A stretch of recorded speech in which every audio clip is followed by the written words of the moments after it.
insaanka haddii garashada ka tagdo ama uu wax fahmi waayo yacni caqliga uu ka shaqaysiin waayo waxay noqonaysaa in wax lagu tusaaleeyo xoolaha duurjoogta ah dhaqankooda iyo waxa cawaaqib xumo ah ee ku dhacda haddii aysan raacin qawaaniinta alle uu dejiyey. kuwaani waa laba cawl waxay ku hardamayaan ama ay isku dagaalayaan goob barxad ah. waxaa goobta u soo daawasho tagay dhammaan xoolaha duurjoogta ah gaar ahaan kuwooda disha dadka iyo dugaagta kaleba si ay u helaan fursad ay ku soo weeraraan inta ay iyaga isku maqan yihiin. waanan la fahmayn sababta ay labadan cawl isku haystaan, haddana waxaa la og yahay in wax uun ay ka dhaxeeyaan. waxaa si kadis ah labadii cawl gadaashood ugu soo baxday gool doonaysa inay ku waliimaysato iyaga, waxayse gooshii la hartay mid ka mid ahaa labadii cawl oo midii kalena si dirqi oo jahwareer ku jira ayay ugu baxsatay goobta.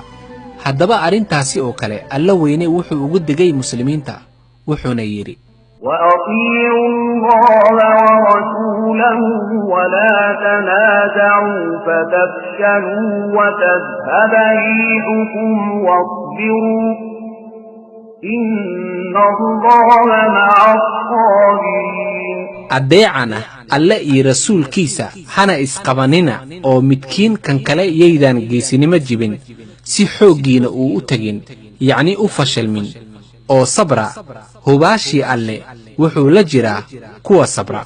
sidaasi darteed fariintaani waxay ku socotaa qof waliba oo Soomaali ah oo doonaya inuu walaalkiis waxyeeleeyo.